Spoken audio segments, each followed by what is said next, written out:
Someone paid 7 million euros to hire a hitman to assassinate a politician from another country. Despite the politician's tight security measures, as soon as he appeared, the hitman, positioned 3.8 kilometers away, fired a shot. The bullet flew for about 7 seconds, hitting his head with pinpoint accuracy. Afterward, the hitman, Charles, disguised himself as a businessman and successfully escaped to Paris, France. The mission was a complete success. However, Charles didn't expect the client to back out, refusing to pay the remaining 3 million euros and even insulting him. But the client would soon realize how serious the consequences of mocking a professional hitman could be. Before the mission began, Charles had already received the deposit, so he decided to trace the transaction through the bank transfer details to see who had the nerve to withhold the payment. However, the bank replied that they could not confirm the identity of the payer, only that the transfer originated from Munich, Germany. So Charles disguised himself and showed up at the bank. To protect the client's privacy, the bank could only tell him that the money had been transferred from a company account and provided the company's name. Although the information was limited, for someone as sharp as Charles, it was enough to start the investigation. He searched for the company online and, surprisingly, found a familiar face on the company's official website.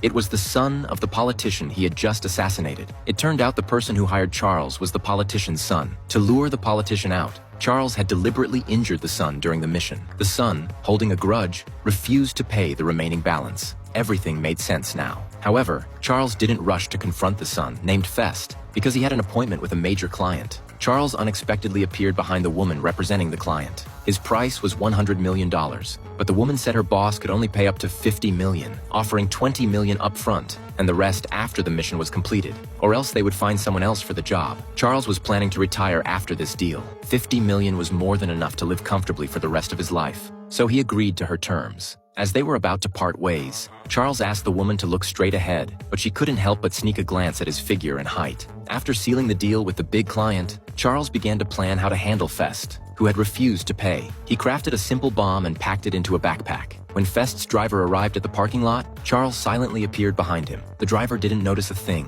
Fest, escorted by his bodyguards, got into the car, completely unaware that the driver had been replaced by Charles. He didn't realize anything was wrong until Charles spoke up. Wie geht's dem Bein? Wer sind Sie? Sie wissen, wer ich bin.